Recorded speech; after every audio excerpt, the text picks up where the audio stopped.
সকালবেলায় আমবাগানে ঢুকে তপনের মাথায় হাত। গত কয়েকদিনের মতো আজও বাগানের চারিদিকে পাকা আমের আঁটি ছড়িয়ে। সারা রাত ধরে বেছে বেছে গাছের পাকা আমগুলো খেয়ে নিয়েছে কেউ। কে বা কারা করছে এসব ভেবে কুল পাচ্ছে না তপন একজন অসহায় বোবা মানুষ।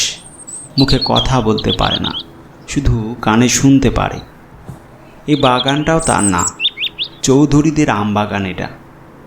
আমের মুকুল আসার পর তপন টাকার বিনিময়ে চৌধুরীদের কাছ থেকে ফল কিনে নেয়। গাছের সেবা যত্ন করে ফল পাকিয়ে বাজারে বিক্রি করে তবে কিছু লাভের মুখ দেখে তপন। কিন্তু এবার যা হচ্ছে তার সাথে তাতে লাভ তো দূরের কথা, আসল টাকাই ফিরে পাবে কিনা সন্দেহ। তপন সিদ্ধান্ত নেয় আজ রাতে আর বাড়ি যাবে না সে, তাঁবু খাটিয়ে থাকবে এই বাগানে। সে দেখবে কি করছে তার এই সর্বনাশ। যা ভাবনা তাই কাজ। তাঁবু খাটিয়ে হ্যারিকেন জ্বালিয়ে তপন প্রস্তুত রাত পাহারার জন্য। এখন রাত 10টা। গ্রাম্য এলাকায় এক জঙ্গলের ধারে এই বাগান। মানুষের যাতায়াতের দিকে নেই। কাঠের আগুনে দুটো ভাত ডাল ফুটাচ্ছে তপন।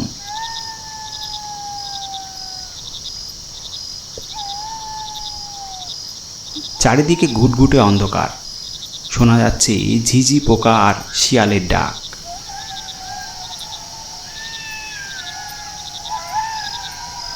খাওয়া দাওয়ার পর টর্চ হাতে বাগানে খানিকটা ঘোরাঘুরি করে তপন।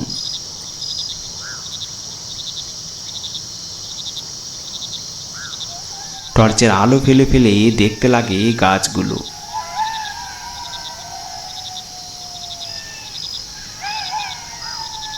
সেরকম কোনো কিছু দেখতে না পেয়ে তাঁবুতে ফিরে শুয়ে পড়ে তপন।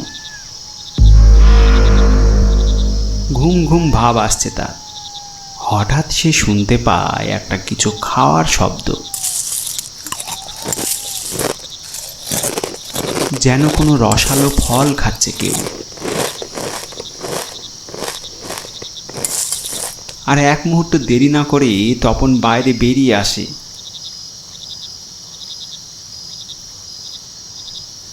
তাঁবুর বাইরে এসে টর্চের আলো জ্বেলে তপন খুঁজতে লাগে শব্দের উৎস।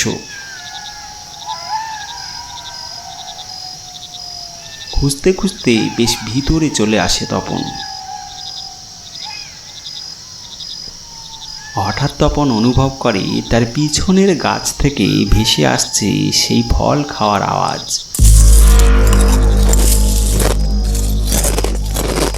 শটান ঘুরে দাঁড়ায় তপন। না, কেউ নেই সেখানে। রাতের বেলা শিয়াল কুকুরের কাজ হবে হয়তো ভেবে তাঁবুর দিকে এগিয়ে যায় তপন।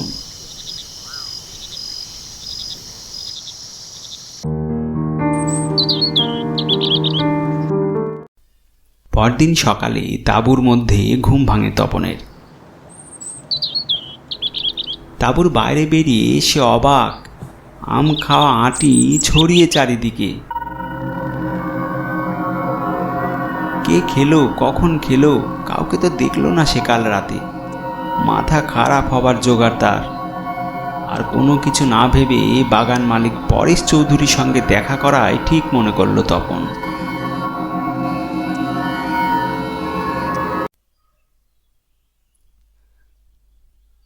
হাতের ইশারায় মালিককে সব খুলে বলে তপন।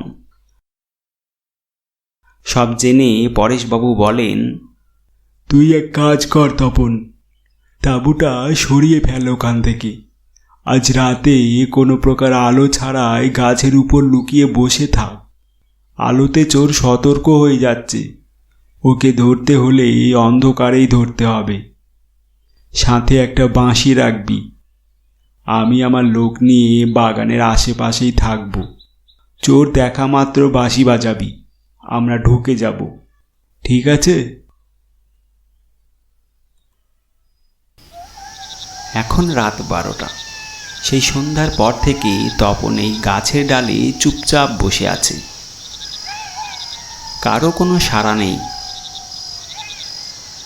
বাগানের আশেপাশে জমিদারবাবু আছে নাকি অপেক্ষা করে চলে গেছে তাও তার জানা নেই। ঘুম ঘুম ভাব আসছে তার। তপন গাছ থেকে নামবে বলে ভেবেছে কি, হঠাৎ তার সামনের ঝুলন্ত আমটা নড়ে ওঠে। তারপর গাছের পাতার আড়াল থেকে লুকিয়ে তপন যা দেখল তাতে তার জ্ঞান হারাবার অবস্থা। সে দেখে অদ্ভুত চেহারার বিশ্রী ভয়ঙ্কর এক ভূত শূন্যে ভেসে ভেসে গাছের আমগুলো খাচ্ছে। ভয়ে তপনের গলা শুকিয়ে শরীর শূন্য হয়ে যায়। বাঁশি বাজানোর মতো ক্ষমতা ছিল না তার। ভূতটা শূন্যে ভেসে ভেসে আবার অন্য একটা গাছে যায়।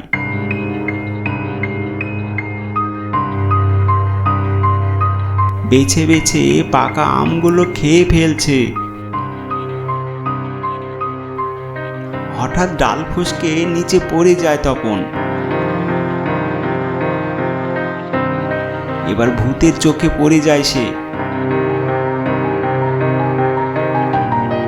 তপন খেয়াল করে বাঁশি হারিয়ে ফেলেছে সে। বোবা তপন চিৎকার করার চেষ্টা করলেও তার গলা দিয়ে গোঙানির আওয়াজ ছাড়া আর কিছু বেরোলো না।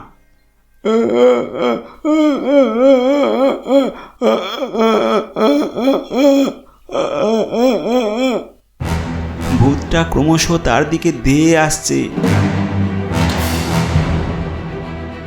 তপন পালাতে লাগে।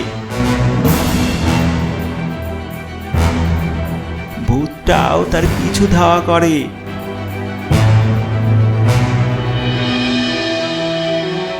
হঠাৎ একটা ডালে পা আটকে আছাড় খেয়ে পড়ে যায় তপন। মাথা তুলে সে দেখে তার সামনে শূন্যে ভাসছে ভূতটা। তপনের গলা টিপে ধরে ভূতটা।